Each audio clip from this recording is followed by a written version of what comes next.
Hey folks, high and low here, doing a knife review on the Harnds, handy for life, hardy for survival. The Viper, plain edge, 9CR 18 MOV, got brown G10 handles, satin finish on the blade. Those are overall specs on it. It's another liner lock. And again, box opens nicely this way, so don't try and open it from this end because you'll just rip the box apart.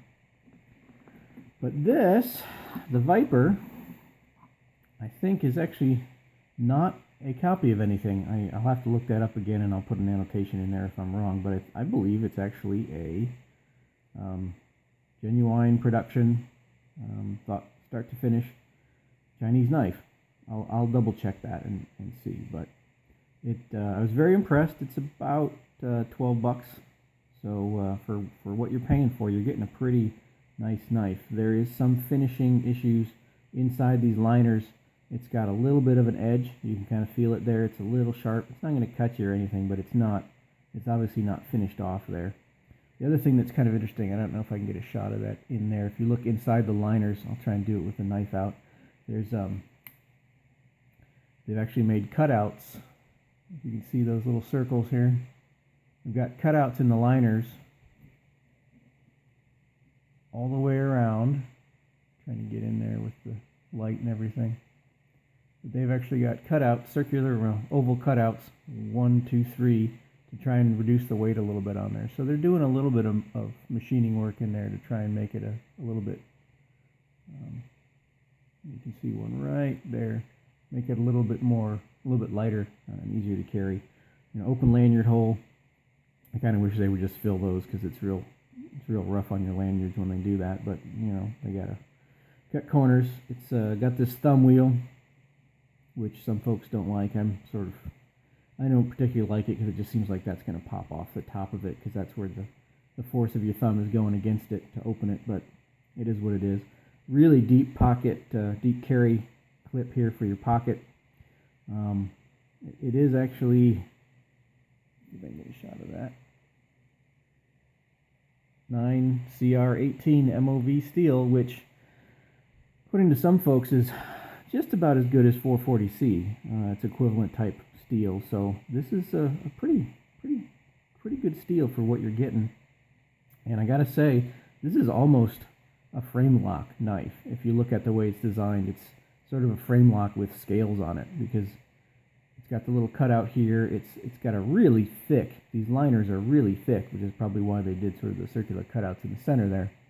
But I mean, this is almost a frame lock. You could almost get away with getting rid of these G10 scales and just calling it a frame lock knife, to be quite honest, because this is a big, thick, this is a big, thick frame in there. So sort of an interesting combination of the two. It really looks like a frame lock design with a sort of cutout here to allow the frame to bend rather than just a bent liner. So kind of interesting. The other thing that always kind of gets me, and I don't know if I can get a shot of this, I'll try. Yeah, you can kind of see it there on the blade. They produce some relatively good knives, and then somebody was actually hands-on testing this thing because it's got Chinese fingerprints all over it. I don't know why they can't just spend an extra second just wiping the blade down. It's still got some of that sort of brown Chinese oil on it right in here.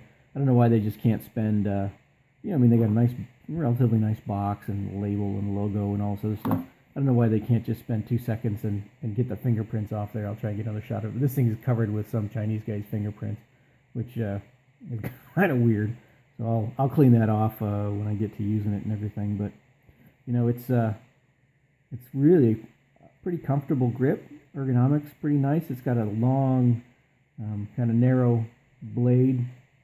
So if you're cutting boxes and things, this would be pretty nice because you're not pushing a big tall blade width through there. So, pretty thick blade. This thumb wheel is kind of strange.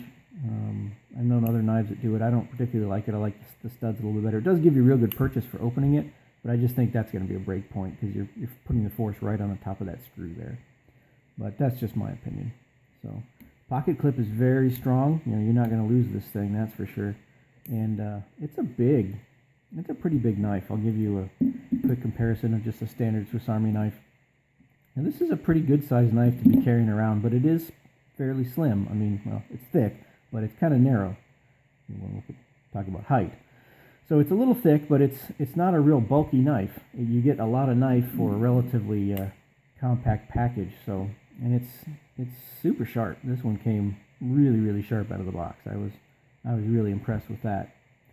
I'm not sure how it'll sharpen up with the 9CR18 MOV. It might be a little harder to sharpen than other knives that I've got from these folks, but it's an interesting knife. You know, they definitely put some time and energy into it. And again, I don't think it's a copy of anything. It is a little weird. It has the pivot screws here. It's got dual pivot screws with Torx heads on them.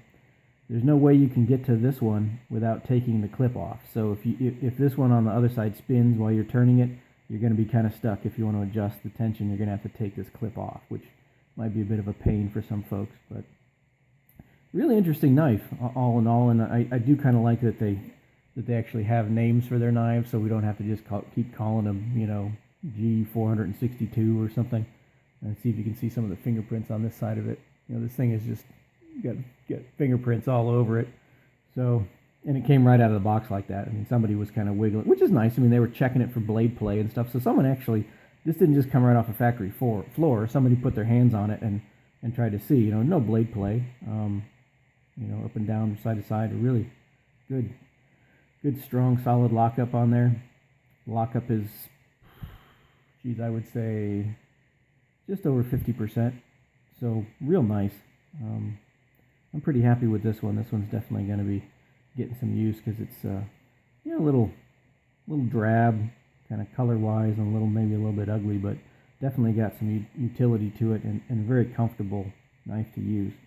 All in all, pretty happy with that one. So thanks for watching. If you have any comments, please let me know. I'm going to double check and see whether this is a copy of anything, but I don't think it is. I think this is sort of an original design, but I could be wrong. I'll check it out. Thank you much, and if you have any comments, let me know.